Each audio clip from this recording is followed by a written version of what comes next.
इस वक्त की जो तस्वीरें हैं, आप आगरा में आग नहीं बेकाबू है और लखनऊ में सीएम योगी आदित्यनाथ केजीएमयू अस्पताल का उद्घाटन कर रहे हैं। आदरणीय प्रधानमंत्री जी का बार बार मार्गदर्शन मिलता रहा और उस क्रम में हम लोगों ने जो कार्य प्रारंभ किया उसका परिणाम हमारे सामने है। 25 मार्च से लेकर के अब तक कोई दिन ऐसा नहीं जिस दिन मैंने 2 से ढाई घंटे केवल कोविड से बचाव, उससे उपचार और उससे प्रभावित पब्लिक के बारे में केवल उसी को फोकस करते हुए बैठक न ली हो।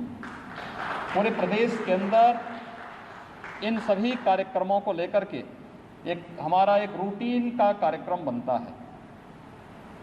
मेरे सामने जब कोविड से संबंधित कोई बात सामने आती है तो एक एक जनपद की और एक एक हॉस्पिटल की पूरी तस्वीर पूरी पारदर्शी तरीके से मेरे सामने आ जाती है। कौन जनपद क्या कर रहा है, किस जनपद के किस हॉस्पिटल की क्या रेपुटेशन है और उसके द्वारा इस कोरोना कालखंड के दौरान किस प्रकार की सेवाएं दी जा रही हैं, ये स्थिति बहुत स्पष्ट आ जाती है। क्योंकि मैं एक एक पेशेंट के बारे में भी और एक एक डेथ के बारे में भी जानता हूं, स्वयं उसके बारे में ऑडिट भी करता हूं, पूछता भी हूं कि आखिर इसका कारण क्या है। और इसलिए मेरे सामने सारी तस्वीर है, कौन क्या कर रहा है, किस स्थिति में है, कहां पे कौन लोग राउंड ले रहे हैं, कौन लोग नहीं ले रहे हैं, कहां पे क्या सुविधाएं हैं, किस सुविधाओं को वहां बढ़ाया जा सकता है। ऐसे ही टेस्टिंग में भी केजीएमयू उत्तर प्रदेश का पहला संस्थान था जिसने अपने यहाँ कोविड जांच के लिए लैब स्थापित करते हुए 72 जांच पहले दिन यहाँ पर करके दिखाया था 23 मार्च को, और 23 मार्च से प्रक्रिया प्रारंभ हुई। आज प्रदेश में हम लोगों ने कल 1,55,000 जांच एक दिन में की है। हमारे पास एक समय एक भी जांच करने की क्षमता नहीं थी। केजीएमयू ने 23 मार्च को पहली बार जो जांच की थी वो 72 टेस्ट किए थे आरटीपीसीआर के। आज हमारे पास आरटीपीसीआर के लगभग 50,000 टेस्ट प्रतिदिन हो रहे हैं।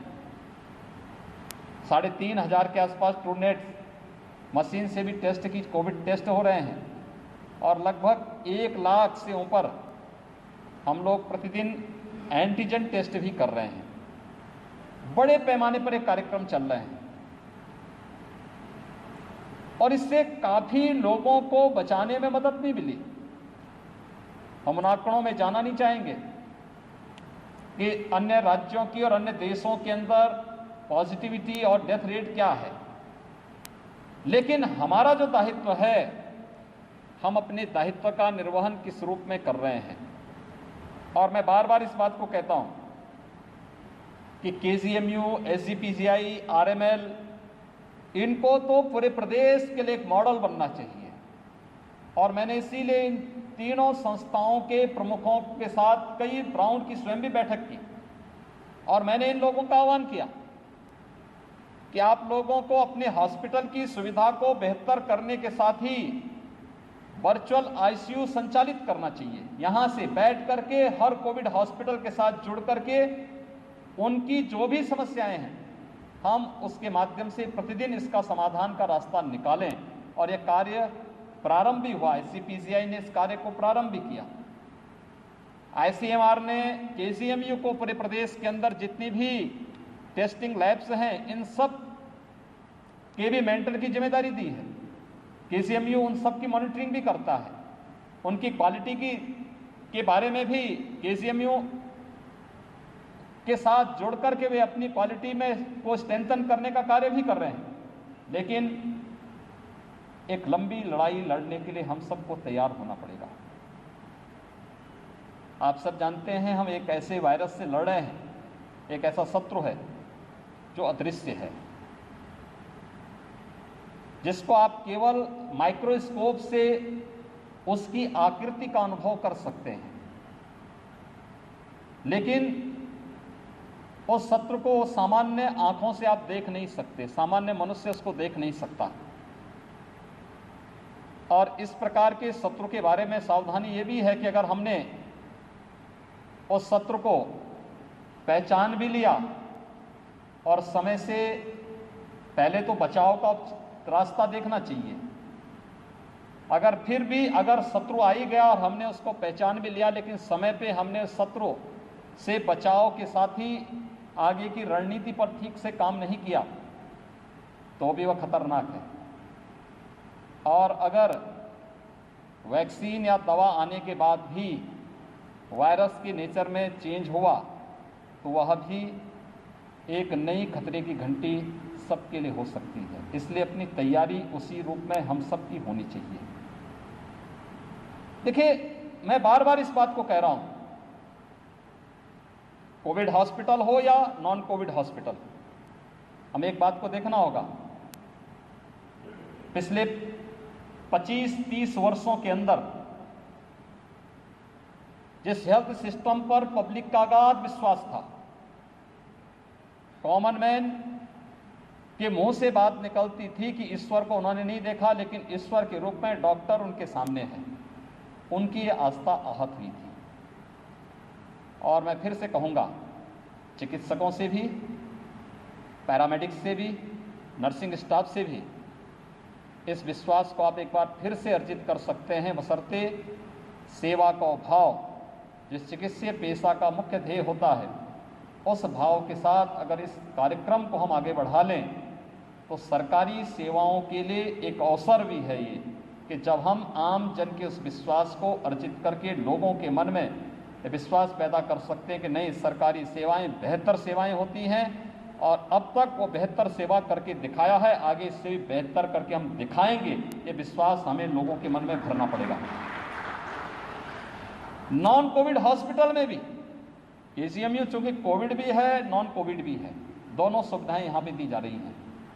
ऐसे पीसीआई में भी कोविड भी है, नॉन कोविड भी है, आरएमएल में भी कोविड भी, नॉन कोविड भी, दोनों प्रकार की सुविधाएं एक साथ चल रही हैं। बिल्डिंग अलग अलग हैं, लेकिन हॉस्पिटल की हम बात करेंगे तो उनके जो हमारे विशेषज्ञ हैं वह दोनों जगह अपनी सेवाएं दे रहे हैं। और इसलिए मैं चाहूँगा कि हमें इसके लिए अपने आप को तैयार करना होगा। टीम वर्क इसमें बहुत बड़ी भूमिका का निर्वहन कर सकता है।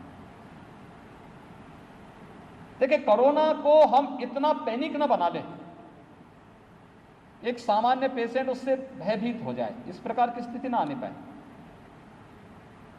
उसकी काउंसलिंग करना, उसको बताया जाना,